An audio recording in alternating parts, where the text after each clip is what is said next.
How many have we got there? 1, 2, 3, 4, 5, 6 boats. So we're missing one. So I think yes, you can see now as they take their position, the Filipino crew is a late withdrawal. So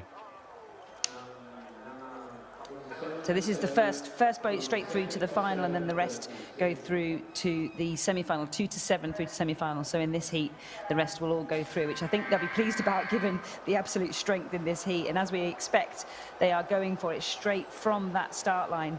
Absolutely stacked full of talent, this race. And you can see there the Hungarians, Kiss and Nagy, who got the gold in both the World Cups, just edging ahead of the Ukrainians next to them. But don't never count out Canada. They really thrive in these canoe events.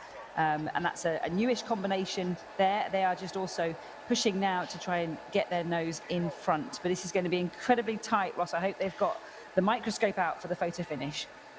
I think so. I'm expecting it to be, well, basically the three that are in front at the moment, Canada, Hungary and Ukraine, fighting it out for that first position. The Canadians, I mean, any boat that's got Katie Vincent in it is a good boat. So the Canadians out in front at the moment. The familiar, we fell in love with this boat earlier this year, the jigsaw piece, the jigsaw puzzle boat of the Hungarians up there once again showing their consistency. And look at the Ukrainians just hovering around there waiting to pounce. The very experienced Ludmila Lusan at the front of that boat, and she is looking very, very strong. So at this stage, as we go through the halfway stage, it is Hungary in front. Canada now starting to make its move, and it looks like the Ukrainians, they're just hovering around there at the moment in third position. As Emma said, first boat goes straight through to the final. So at the moment, the Hungarians, did they go out a little bit too fast? I'm not sure. But it is Hungary and Canada at the moment.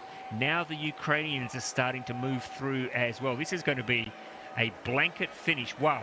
I think the Ukrainians maybe look the strongest of all the boats out there. So let's watch their finish. It is Canada still maybe just in front. Now the Ukrainians are moving through. Ludmila Lutsan at the front of this boat. She's digging deep. The Canadians trying to hold on. The Ukrainians going for it. Oh, maybe Canada just in front. They've just held on from the fast finishing Ukrainians. The Hungarians just dropping off a little bit and eventually finishing back in third. But that is a crazy brave race there from the Canadians. Katie Vincent at the back of that boat just lifting that crew as they got near the finish line. I mean, experience is so important, isn't it, Emma Wiggs?